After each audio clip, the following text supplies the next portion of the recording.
what's up guys, it's done it's about Ronaldo TV back with another video. And before we jump into the video, I welcome all of the new subscribers them. Welcome to the channel, you see me? Hope you enjoy the channel. You know, so you guys are just the title down below. So we don't have a talk long, so let's jump into the video right about now.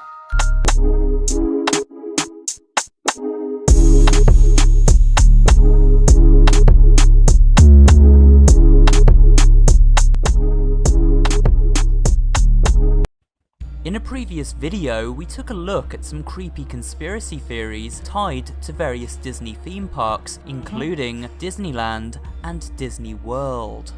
While many of these conspiracy theories held some truth, they were for the most part urban legends. However, in this video, we return to the dark side of Disneyland. Oh, dark side. The darkest side of Disneyland. Let's hear what's going on. At 6 spooky and weird facts you may not know about these magical kingdoms.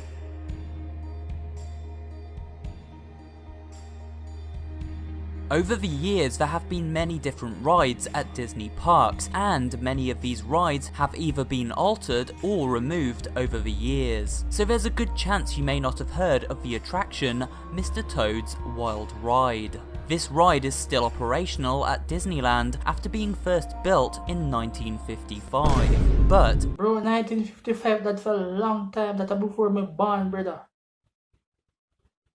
That's before me born. That's a long time though. Went through some major adjustments. A more modern version of the ride constructed in the Magic Kingdom in Florida was closed in 1998. The ride is based around the character Mr. Toad from the famous book The Wind in the Willows. Wind in the Willows. I never read that book before. If you guys have read this book before, comment down below and let me know, because I never read it before. However, it deviates massively from its source material.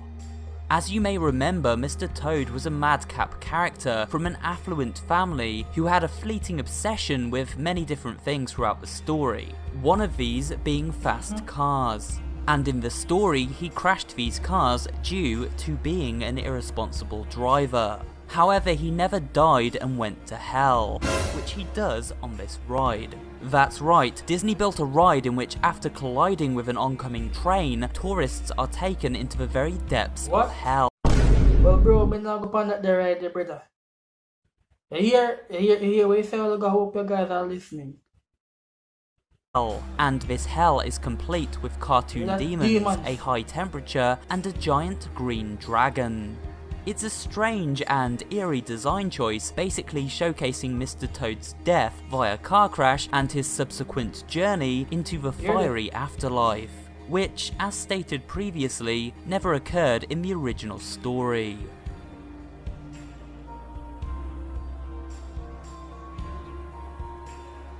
If you've ever been to Disneyland, you may have stopped to think, how does everything run so smoothly?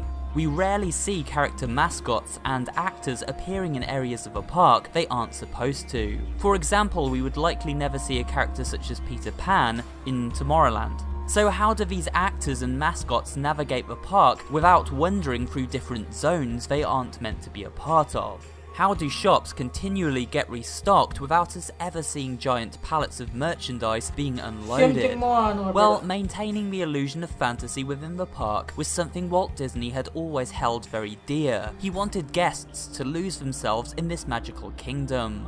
One day he spotted a cowboy wandering through the wrong zone and was dismayed. A cowboy wandering around rocket ships looked very out of place. And so, when he began to start work building the Magic Kingdom at Disney World Resorts Florida, Walt made the design choice to construct over 390,000 square feet of secret tunnels underneath the park.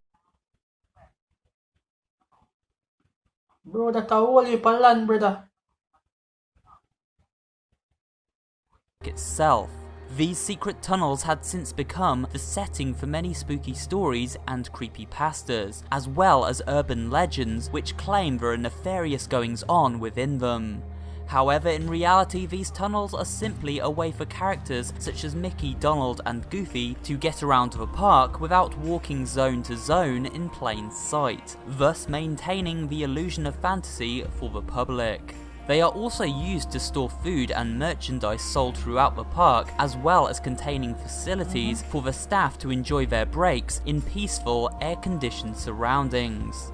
Still, it's strange to consider there are Disney workers wandering around beneath our feet at all times as we venture through the park.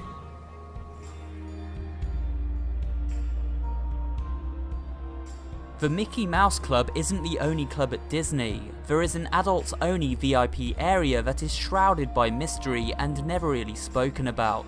This secret club is known as Club 33. Although now advertised as a major attraction for the rich and famous, it was not always this way. It was once a very secret society. In fact, the door to Club 33 in Disneyland was originally painted a very specific shade of green, known as Go Away Green, to subconsciously deter the park's guests from becoming too interested.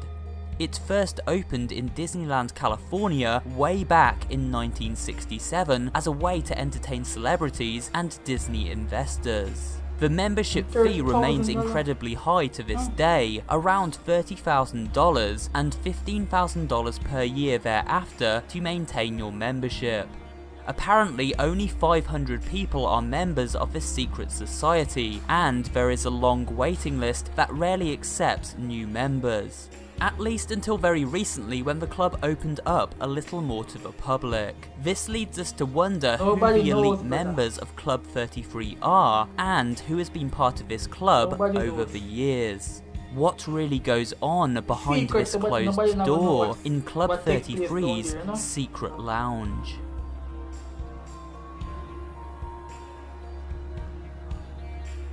This is a strange one. You may have noticed at certain Disney parks, especially the one found in Orlando, Disney World, there are many cats wandering the grounds.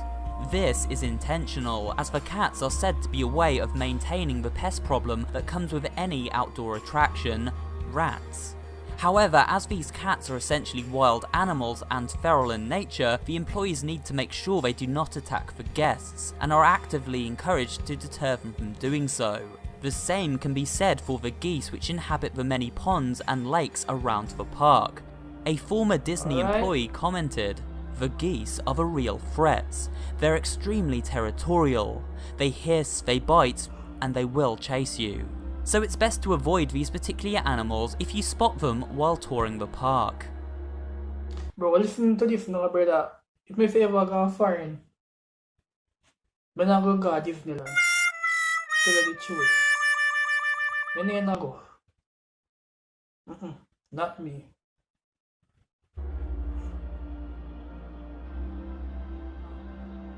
You may remember in our Disney conspiracy theory video, we talked about the allegations surrounding the closed Disney park, Discovery Island.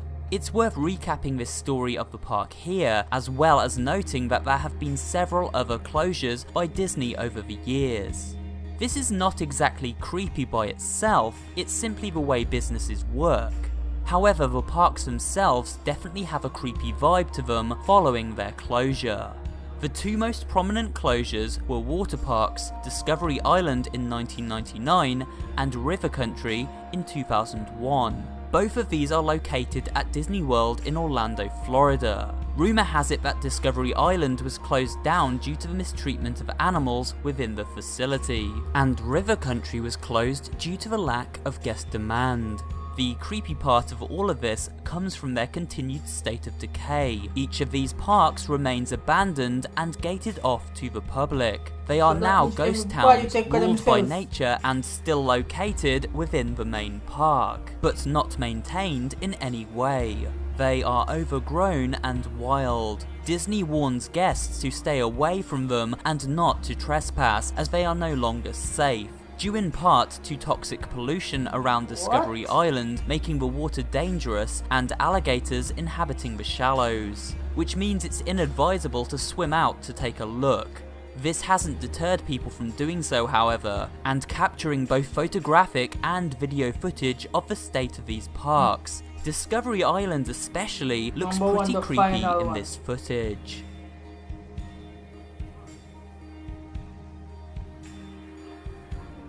Disneyland Paris is a place for European guests to experience the magic of Disney without having to take the journey all the way across seas to the United States.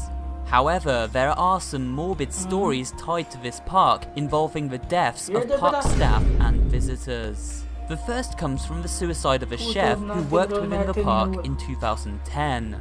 This is sinister due to the fact he referenced to Mickey Mouse shortly before taking his life. In his apartment, police discovered writing all over his wall stating, "I don't want to work for Mickey anymore." However, Disney denied there was any evidence to tie the man's death to their company. Fast forward a few years later to 2013 and we have evidence of another attempted suicide, a man trying to set himself on fire, but luckily was stopped before any serious injury occurred.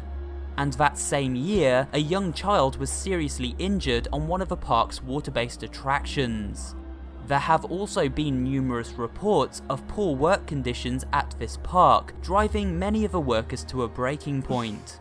It really seems as though working long hours while forced to put on a happy face all the time can eventually take its toll on a person's mind.